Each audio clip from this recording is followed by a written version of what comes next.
hier, nous apprenions avec effroi qu'une attaque massive de l'Iran contre Israël était imminente selon les renseignements américains, eh bien ce matin, la tension est redescendue d'un cran puisque l'Iran a tout de même signalé aux États-Unis qu'il répondrait à la frappe menée par Israël contre son ambassade en Syrie, mais d'une manière destinée à éviter une escalade majeure et que le pays ne se précipiterait pas, alors que Téhéran entend aussi réaliser des objectifs distincts comme une trêve dans la bande de Gaza, ont déclaré des sources iraniennes. Une source proche des services du renseignement américain a dit ne pas être informée de ce message transmis par l'Iran via le sultanat d'Oman, mais a ajouté que Téhéran a été très clair sur le fait que sa réponse à l'attaque attribuée à Israël serait contrôlée et destinée à éviter une escalade.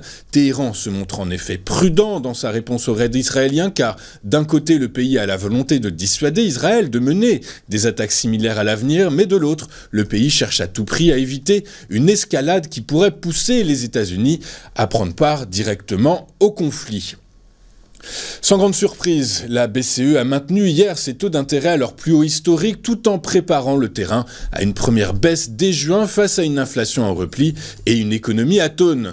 Les conditions de financement demeurent donc restrictives, le taux de dépôt reste à 4%, le taux de refinancement à 4,5% et celui de la facilité de prêt marginal à 4,75%.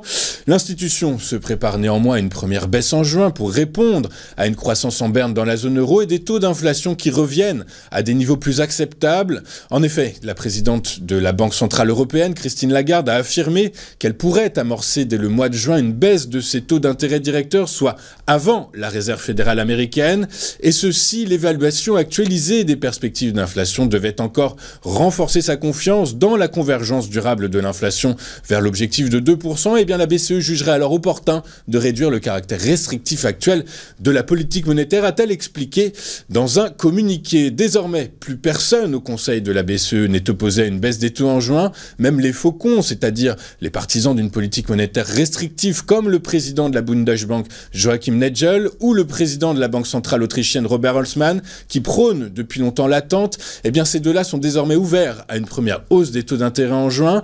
Quant à savoir si la décision de la Fed aura une conséquence sur le timing de la baisse des taux de la BCE, Christine Lagarde a répondu que l'institution qu'elle préside est dépendante des données, pas de la Réserve fédérale américaine. Quant à savoir ce qu'il se passera après juin, la question reste en suspens. Plusieurs membres du Conseil des gouverneurs se montrent prudents. La politique monétaire de la BCE doit rester restrictive et il ne faut pas ajuster prématurément le niveau des taux, avait averti Isabelle Schnabel dans un discours à Florence en février dernier. Les prix à la production aux États-Unis ont légèrement augmenté en mars, la hausse du coût des services ayant été atténuée par la baisse des prix des biens, ce qui pourrait contribuer à apaiser les craintes à l'endroit d'une réaccélération de l'inflation.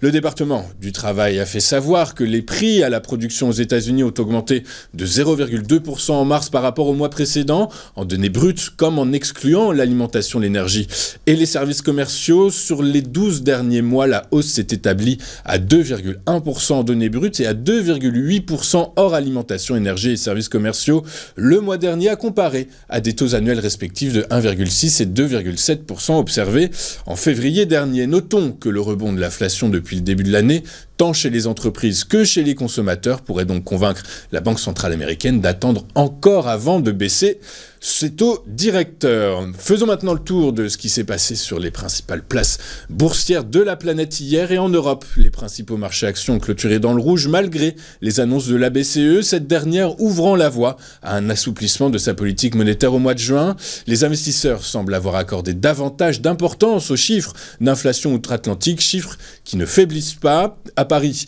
le CAC 40 a donc reculé de 0,27% à 8023 points. À Londres, le FTSE s'est déprécié de 0,47% à 7923 points. Quant à Francfort, le DAX a lui cédé 0,82% à 17 949 points.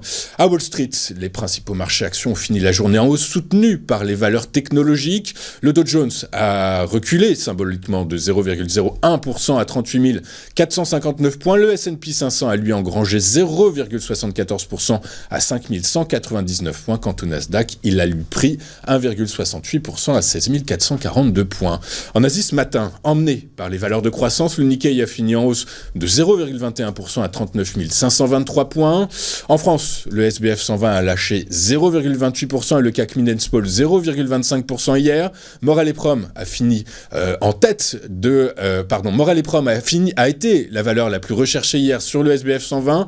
Le titre du groupe pétrolier a pris 3,28% à 6,30 € dans un environnement favorable. À l'inverse, Air France KLM a fini bon dernier du SBF 120 et c'est tout le secteur aérien qui de toute façon était à la peine hier après que le personnel de cabine de la Lufthansa ait obtenu des hausses de salaire. Le titre Air France KLM a ainsi reculé de 4,29% à 9,87 €. Sur les marchés des taux souverains, les rendements ont poursuivi leur marche en avant hier, les financiers préférant s'attarder sur le report du timing de la baisse des taux directeurs de la Fed au lieu du désormais très probable pivot de la BCE en juin prochain. Ainsi, le rendement du Bund à 10 ans a pris 5 points de base à 2,479%, tandis que son équivalent à 2 ans s'est lui étoffé de 1,7 points de base à 2,961%. À l'heure de la clôture en Europe, le Treasury à 10 ans engrangeait 1,4 points de base à 4,5743%, alors que celui du 2 ans reculait, lui, de 2,3 points de base à 4,946%. Enfin,